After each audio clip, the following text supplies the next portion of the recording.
Well, the Prime Minister Narendra Modi has spoken on the controversial issue of triple talaq, where he has said that the lives of Muslim women can't be allowed to be destroyed. He says it's the responsibility of the government to ensure justice to them. The debate should be between Muslims who want reforms and Muslims who don't want the same. अगर कोई हिंदू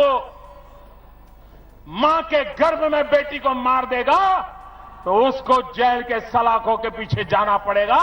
वैसे ही मेरी मुसलमान बहन, उसका क्या गुनाह? कोई ऐसे ही टेलीफोन पर 3 तलाक बोल दे और उसकी जिंदगी तबाह हो जाए?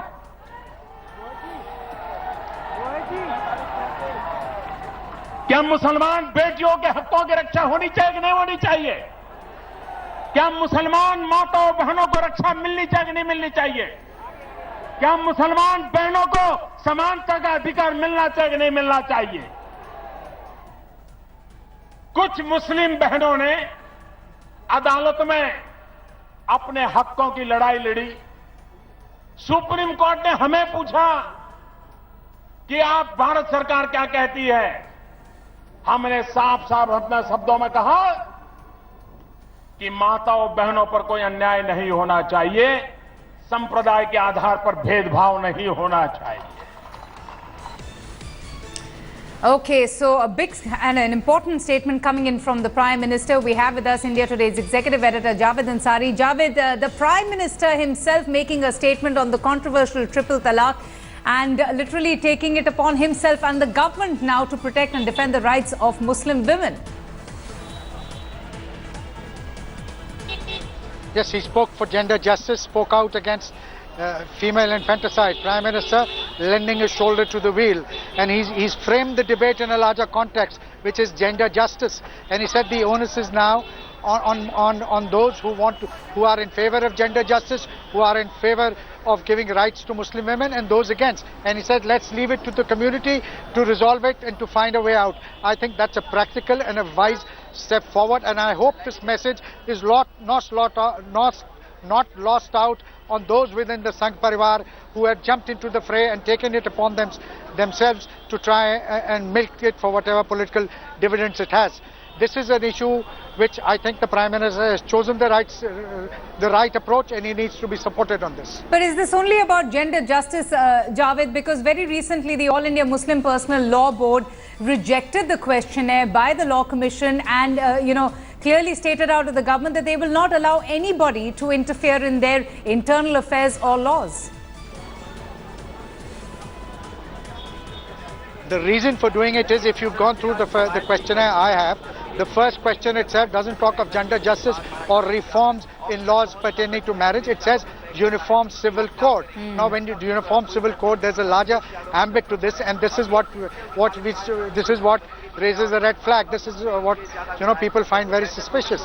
The better approach would be the approach that the Prime Minister has taken. You frame the debate in a proper manner so that those who are pro-reform are able to plead this case.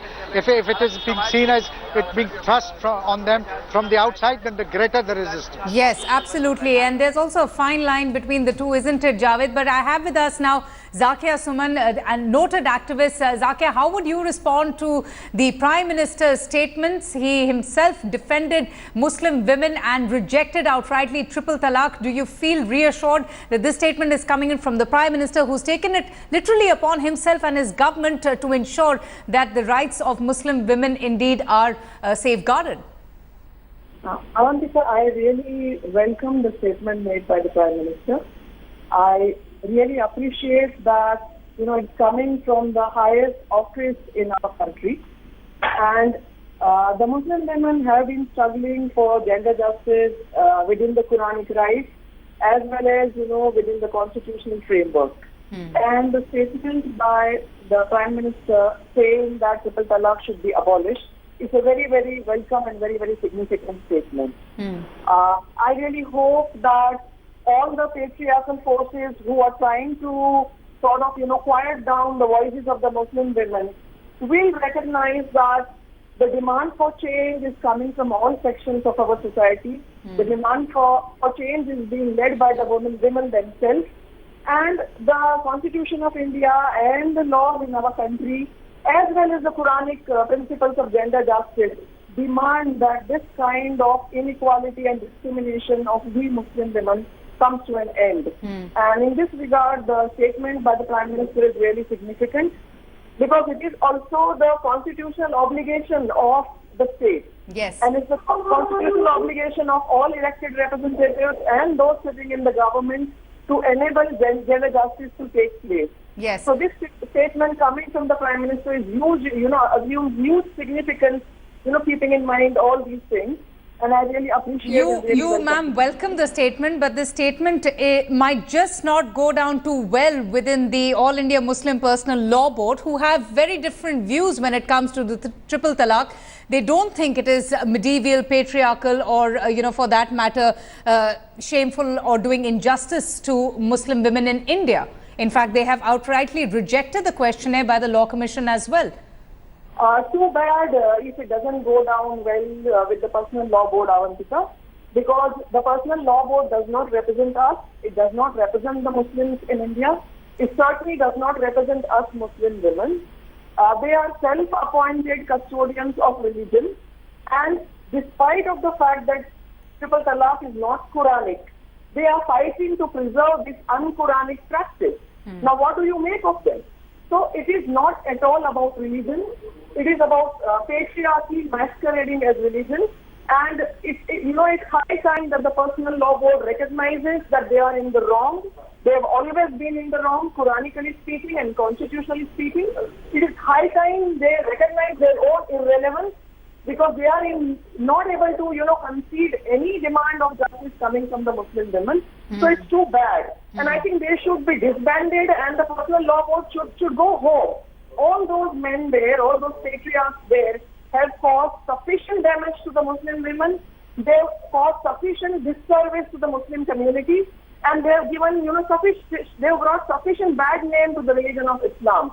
And Muslims don't need the Personal Law Board. The religion, that is Islam, does not need intermediaries like the Personal Law Board. Right. And it's high time they recognize their own irrelevance. Right. And something, Javed, that the All India Muslim Personal Law Board is very strongly against. I mean, there is a need that personal laws have to be, in complying with the Indian Constitution. But we have with us the All India Muslim Law Board who do not agree any of that. But do you think that a statement coming in from the Prime Minister of India on behalf of his government would reassure, all those Muslim women who have been fighting for their rights in the country? It should.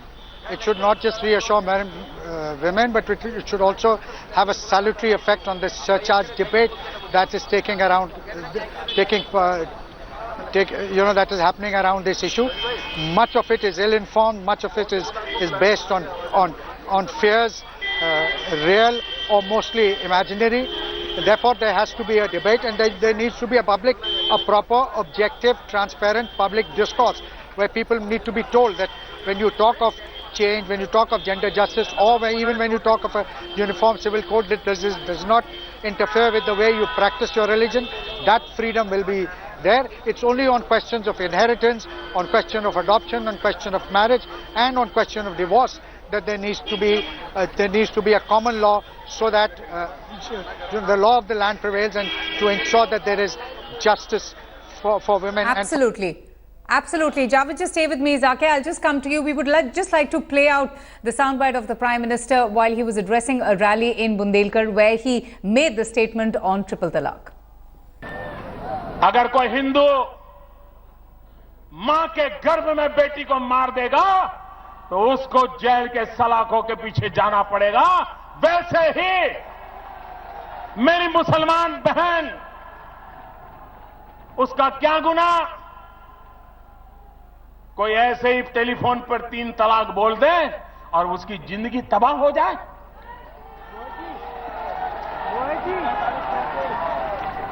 क्या मुसलमान बेटियों के हकों की रक्षा होनी चाहिए कि नहीं होनी चाहिए? क्या मुसलमान माताओं बहनों को रक्षा मिलनी चाहिए कि नहीं मिलनी चाहिए? क्या मुसलमान बहनों को समानता का अधिकार मिलना चाहिए कि नहीं मिलना चाहिए?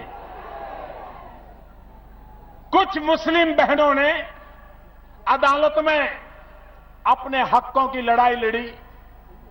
सुप्रीम कोर्ट ने हमें पूछा कि आप भारत सरकार क्या कहती है। हमने साफ साफ अपने शब्दों में कहा कि माताओं बहनों पर कोई अन्याय नहीं होना चाहिए, संप्रदाय के आधार पर भेदभाव नहीं होना चाहिए। Okay, Zakia, in their defense, the All India Muslim Personal Law Board has accused the government of waging a war in the country, of, dividing or splitting the communities in the country. In fact, it has even said that by bringing across a uniform civil code into the country, it will only affect the, pluralism and the diversity of India. There were very shocking arguments that the All India Personal Law Board put forth in the Supreme Court in support of triple talaq. Why is it then that they are not even hesitant to come on board for a discussion? When talking about the government, Avantika, it's very clear. The government is bound by the constitutional obligation to enable and uphold gender justice. And that is what the government has tried to do in the affidavit. To be very fair and very honest about the developments such as the affidavit.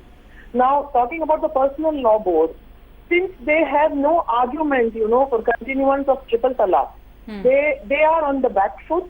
They are on the defensive. Zaki, just stay with me. If I may just interrupt you, just 2 minutes. I have with us a member of the All India Muslim Personal Law Board, Zafar Yab Jilani, who is with us on the phone line right now. So how would you respond to the Prime Minister's big statement on triple talaq, speaking in support of all the Muslim women who have been, affected as a result of this practice that has been going on for several years?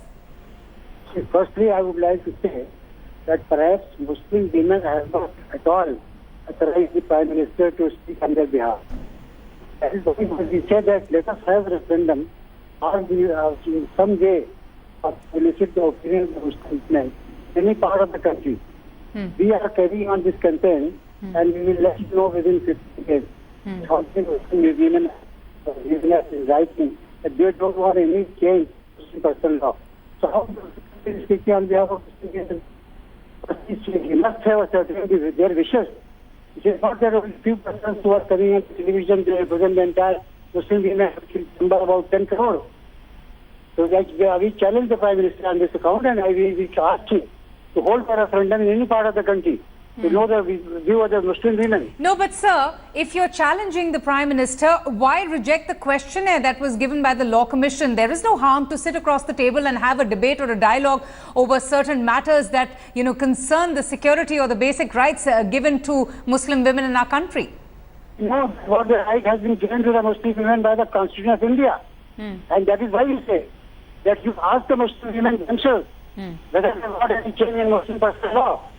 If they don't want any change, what is the business of the Prime Minister?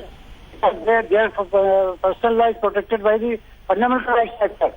Active principles do not prevail over fundamental rights. The Prime Minister must know it, that in our Constitution there are numbers of dozens of Supreme Court judgments. They say that the active principle will not prevail over fundamental rights. No, but there's He's the Prime perhaps... Minister of the country, he has to uphold the Constitution. He is not supposed to speak against the Constitution. But there is a demand by many Muslim women within the country, sir, that these laws, the personal laws, are archaic, they're medieval, they're outdated, and perhaps there needs to be a, reform. There perhaps needs to be a change. Let me know who are these many, because their number may be 10 lakh. Even then, it is not even 1%. I have with me one person on the phone line, Zakia. No, stay with me, sir. I say that I give you a margin of 10 lakh women. Sir, but don't you think personal laws need to... Women, on the other hand, there are 9 crore and 90 lakh women. No, but they need to be in compliance with the Indian Constitution, sir, isn't it?